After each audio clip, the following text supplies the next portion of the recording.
Hello សួស្តីអ្នកនរគ្នាថ្ងៃនេះគឺយើងមកជាមួយនឹង Minecraft ទៀតហើយអញ្ចឹងការវិវាទអូនមុនខ្ញុំបាននិយាយពី mode page ណែនាំពី mode page ប្រាប់ពី mode page អីចឹងទៅអញ្ចឹងនៅក្នុងថ្ងៃនេះគឺខ្ញុំនឹងមកបង្ហាញអំពីរបៀប download អញ្ចឹងមិនត្រឹមតែរបៀប download ទេចេះ download ហើយចេះដាក់លេងទៀត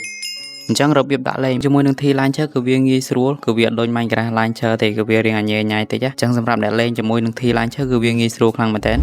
ចឹងបន្ទាប់ពីចូលទៅកាន់ T Launcher គឺយើងធ្វើការចុចទៅលើកន្លែងនេះមកតមកទៀតយើងចុចទៅកាន់ពាក្យ create នេះមកតមកទៀតយើងធ្វើការបង្កើត version ចឹងនៅកន្លែងនេះគឺប្រយ័ត្នតិចគឺយើងត្រូវបង្កើត version ឲ្យត្រូវជាមួយនឹង mode page ដែលយើងបាន download ចឹង mode page ដែលខ្ញុំបាន download គឺនៅក្នុង version 1.21.1 ហើយដើរទៅលើ fabric អូខេតើឥឡូវយើងមកបង្កើត version មកយើងបង្កើត fabric version 1.21.1 តមកទៀតយើងធ្វើការដកអាគ្រីសពីក្រោមនេះចេញផងតមកទៀតយើងធ្វើការដាក់ឈ្មោះមកយើងចង់ដាក់អីដាក់ទៅស្រេចចិត្តយើងតាមចិត្តយើងស្រឡាញ់ចឹងទៅអញ្ចឹងបន្ទាប់ពីដាក់ឈ្មោះហើយយើងចុចពាក្យ create នេះមកអញ្ចឹងគឺយើងបានកើតជាមួយនឹងវាហើយអីអញ្ចឹង app ពីរហ្នឹងគឺសម្រាប់ download mode គឺវាមាន mode page ច្រើនមែនតើនៅក្នុង app ហ្នឹងអញ្ចឹងនៅពេលដែលយើងចូលទៅក្នុងហ្នឹងទៅគឺវាឃើញបែបនេះអញ្ចឹងនៅក្នុងហ្នឹងគឺវាមាន mode page ច្រើនមែនតើសម្រាប់ឲ្យយើង download ហើយជាមួយនឹង